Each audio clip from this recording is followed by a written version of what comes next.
Welcome to a Healing Peace podcast. We strive to create a place where women can come together to talk, grow, be refreshed, and renewed as we navigate life's hurdles. Inside this podcast series, we discuss shaping our identity, where we provide tools for conquering life's waves. Let's dive in.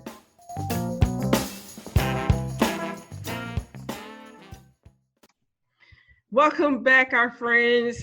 We've been having a great time talking to Henrietta as we're discussing coming out of the shadows into the light. And most of the questions we talked about has been on fear, actually, because fear keeps us in the shadows. It keeps us bombarded with shame and guilt, and it prohibits us from moving forward and even thinking that we can do more. So because we're having such a good time, I asked Henrietta to come back. We're not done. I got some more questions. So thank you guys for coming back to this special episode. Henrietta, thank you for coming back. It's a pleasure being here again with you, Camille. All right.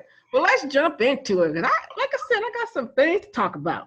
Okay. All right. So, we've been talking about coming out of the shadows into the light, and we finally starting to address some issues. I'm starting to see that, okay, it's not okay for me to eat all the time because I'm in distress. Okay, I got that. And but as I'm starting this journey, and we talked about feelings a little bit and identifying those things that is harmful. But as I'm doing this, how do I do this and not feel more crazy? I say that because it's like, okay, now I'm exposing all these things that has been causing me pain and hurt. Yes, this is a great question, and I do have some thoughts, so let's dig right in. And so this is something that it is not a one-size-fits-all. And so this is definitely going to be different depending on the person. And so sometimes for one person, prayer, maybe fasting will help them to move forward. For someone else, it may take these things in addition to more. And so it is at this stage, as a mental health professional, I would encourage you to seek additional support if you feel that you can't do it on your own. I do not recommend that you do it alone, because it's very easy to get stuck in what we call patterns of cognitive distortion, like blaming others or this all or none thinking, discounting the positive, jumping to conclusions, overgeneralizations. These are just a few things alone that can happen when you try and address these things alone. You can also get confused about things. You can become more discouraged about how to move forward. So in my opinion, you need somebody supporting you through this. And some recommendations, of course, would be a professional therapist. That could also be a Christian counselor. It could be a spiritual confidant, maybe a prayer partner, some support group that you can find. But just hear me when I say the recommendation is really not to do this alone. One of the things that I have been sharing throughout the series as well is having someone who can counteract our way of thinking. Because our way of thinking can be distorted. And I fall into that category a lot. And I've definitely had a lot of relationships where we fought a lot because the way that I understood things or how I perceived things was not necessarily based in truth. And so I can echo and I encourage what Henrietta shared in terms of having someone else there to kind of guide us through a healthier way of understanding, a healthier way of perception, and being able to do that with someone who can handle what we're dishing out. Yes. Because I know I've made many mistakes trying to get certain people to handle what I'm dishing out, and they're not equipped for it. No, they're not. And I get more mad. Yes. But it's my fault because they're not equipped. So to all you guys who are listening, I strongly encourage as well and emphasize what Henrietta shared in terms of finding individuals who are equipped to work through the dimensions of the way that we think and how we process our lives. Yes. And as we're talking about having support and help, what value do I get when I'm able to shift my thinking about harmful experiences?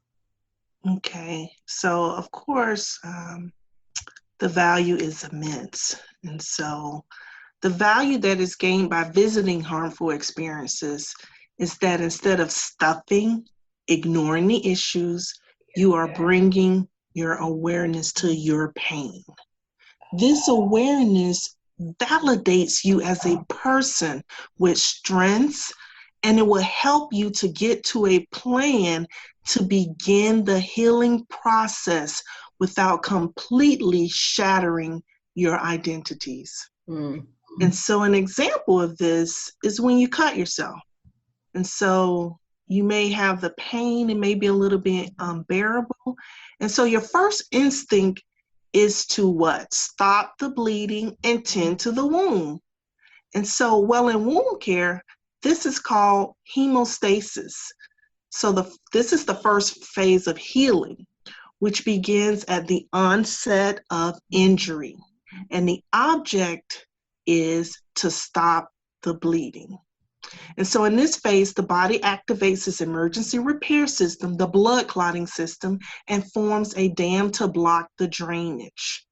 As part of self-care mentally, emotionally, and spiritually, you should consider imitating what the body does naturally and value your emotional healing from harmful experiences. Seeking healing in any part of your life or in any identity is going to affect other areas. It's like a domino effect. Well, I definitely appreciate the example that you shared in terms about getting the cut. Because I tell you what, I just got in a massage the other day, and boy, was that thing painful. I thought, you'd be screaming on the inside, and then you come out, you're in pain. But then afterwards, after the sting, your body feels a lot better. Mm-hmm. So I definitely understand that connection there. And thank you for simplifying it for us as well, because I think we're afraid when we see some blood, we panic. We do everything, we running, we carrying on. But long term, it's like it's allowing the wound to heal. You're able to, get new skin. I mean, there's just a lot of things that happens in that process. Yes. And so as you're sharing all these things, I'm thinking to myself, like, I'm starting to get pumped up. I'm like, okay, I could do it. I could do it. So how do I begin this journey of healing? How do I continue to evolve after all these wonderful things I've just heard today? So this is a great question, Kamir. And so a good place to start is, I'm going to take us back to our Ephesians scripture. A good place to start is what's described in verse 10. It says, and try to discern what is pleasing to the Lord. And so we serve an almighty and merciful good God who wants us to be healthy, vibrant, willing servants of Christ. So the journey to healing begins with seeking to build in your relation with the Lord. Just right now where you're at, it doesn't matter where that is. And this basically is being God-centered. As God becomes the center of your identity, you will begin to allow him to permeate all the other identities in your life. For example, you'll become a more godly friend if you were not, a more godly wife, a more godly employee, a more godly daughter, mother, whatever identities exist in your life. And acknowledge where you are, because if you seek him with all your heart, he says he will be found. Think about where you stand in all your identities.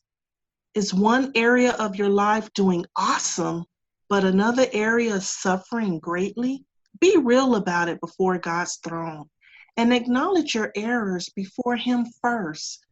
give yourself time to process by doing your own Bible studies on topics you feel will support you and grow you spiritually during this time.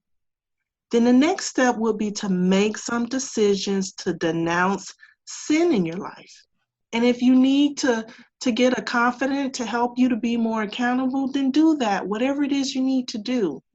And so one other thing that I generally like to encourage people to do, especially, in therapy, one of the things I encourage my patients or clients to do is come up with what I call S.M.A.R.T goals.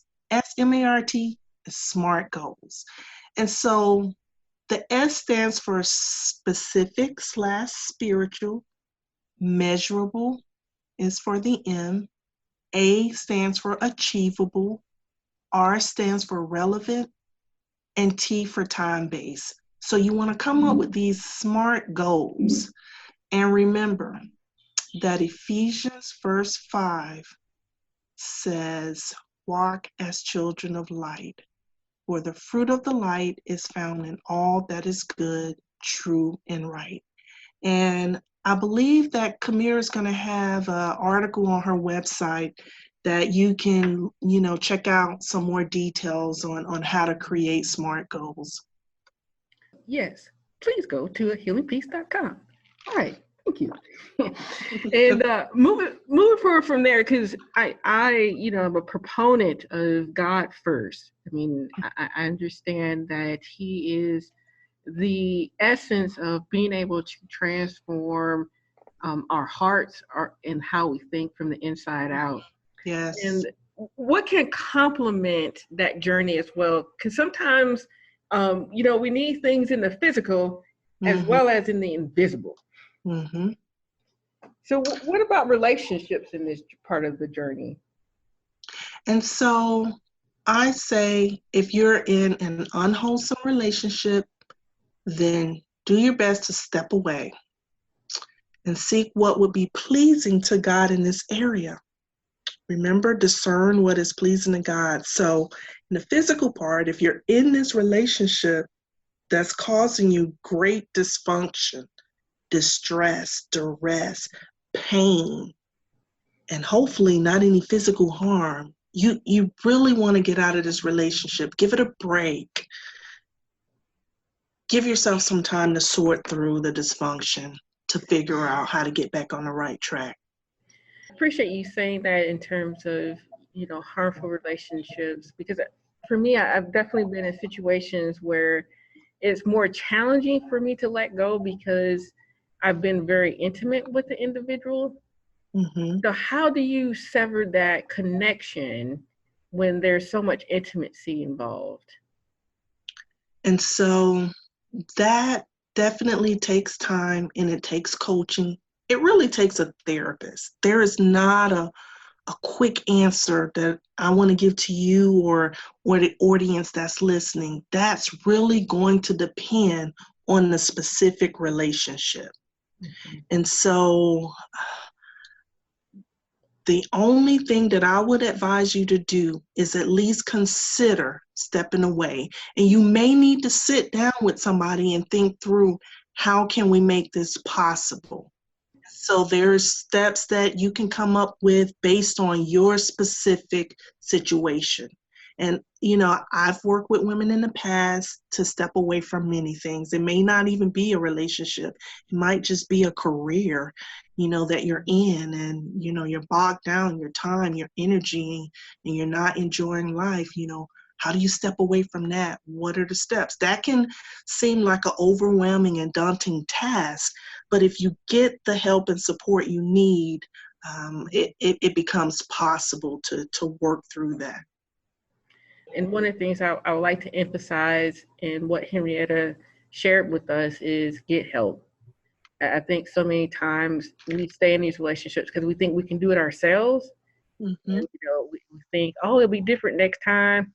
Just go get some help. And know too that as you're getting this help, is not uncommon. These are things that we all wrestle with throughout our lives. And, sometimes we just need a little bit more support to get us to Yes. that next journey, that next level of being in healthier relationships. So, Yes. so thank you for sharing that with us and emphasizing as well. It's not a one size fits all.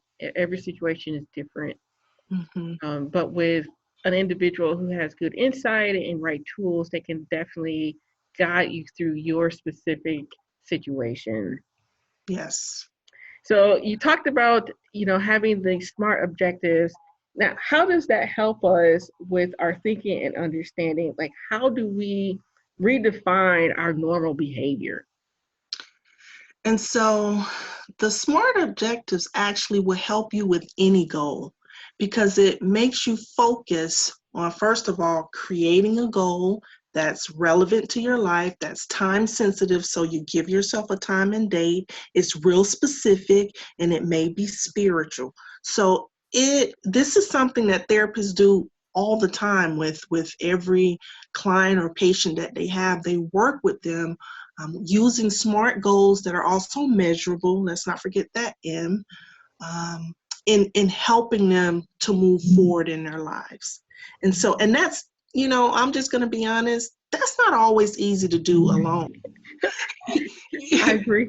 We drop off the bandwagon and we forget about it, and we don't move forward. So when you're seeing a counselor, that counselor is there to support you, as you process and journey through your goals. But how it affects our thinking and understanding and changing what we define as our normal behavior.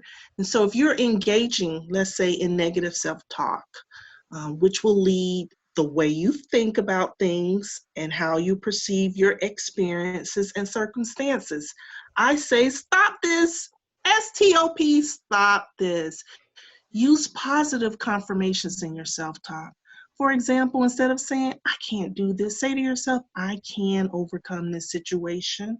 I can overcome it with support. I can overcome it with prayer, with God's strength, but I can. God can make this possible for me. And so you might want to write down some positive self-talk confirmations on a note card. I mean, I have them all over my house. The first thing I see when I turn on my light is a confirmation on the mirror. Good morning. You are in good health. You feel great, Henrietta. And so I start my morning out this way. And so this is something that you can do. It's simple, but it's a real powerful way of moving forward. Well, I appreciate what you shared, and something that you shared a little bit earlier too. You talked about, sometimes kind of falling off the bandwagon a little bit, and as you state that, it reminded me of coping. Like I fall off the bandwagon because I'm trying to cope in a certain way. Mhm. So, can you walk us through a little bit about what are healthy coping skills? Sure. A healthy coping skill helps you to engage in positive activities that will help you get through your time of crisis or really any difficulty. Some healthy coping skills are using appropriate and healthy boundaries, engaging in some physical activity and good nutrition, journal writing, getting appropriate rest, having some prayer time, maybe finding a prayer partner, talking with a spiritual confidant, maybe reading a spiritual book, watching an uplifting movie, listening to uplifting music. That's one thing I love to do on my own. I love singing songs to God. And, lastly, maybe joining a support group. Really good, the good, healthy coping skills you can use. I appreciate that, and I definitely like too how you added good nutrition and physical activity because we talked about that too in one of our previous podcasts about being well balanced, and that's one of the areas of being balanced in as well. And I want to ask you this question because this is important. Now, as we've been talking through these things, of course, there's work involved. Hmm. So how do we stay on our path? Because I mean, stuff's gonna happen. Yes, stuff definitely will happen. And so the first thing, and this is a great question, just plan on stuff happening. So sometimes we wire our brains to think it's going to be perfect when it's not going to be. And so just, you know, being aware in ourselves that we're going to make mistakes and that's okay. Basically, allow yourself time to heal, process, and adjust your expectations if your growth goals are too high. And experience all small victories and rejoice in every small step taken. Small is good and small does become big. That's right. Yeah, so I appreciate that. Well, is there anything else that you like to leave our listeners with today? Yes, I would. And we talked about it a little bit in the last question, but if you know you're moving along with your goals and something happens and you happen to relapse into bad behavior, so the first thing you should do is try and figure out what triggered it. So once you're aware of your triggers, this is very important. This is something, triggers are real important to know yourself, to be self-aware. Do your best to avoid or eliminate them before they become a problem. Forgive yourself, ask for God's forgiveness, have a conversation with somebody if you need to, and lastly, don't give up on your goals. Amen. And with that, I think that's a powerful way just to end our time today. Just don't give up. It is challenging to change things that has occurred over a long period of time. And a healing journey is a journey, one Mm, step at a time, one goal at a time, one victory at a time. And as you take that journey, don't give up. yes. And Henrietta, I thank you for your time these past couple of days, allowing us just to hammer you with these questions. You've definitely inspired me and it opened my eyes to little things that I can be doing to keep me on that right path. So thank you so much. Oh, you're very welcome. It has been just as enlightening for myself. All right. And for people who are listening, you can get more bio information about Henrietta, where she's at. If you want to try to enlist her as a counselor, she's open to that. Go back to our website, healingpeace.com, to find out more about her and to get a little bit more details of the things that we shared today and the other day as well. And it'll be there for you guys to read. See you next time.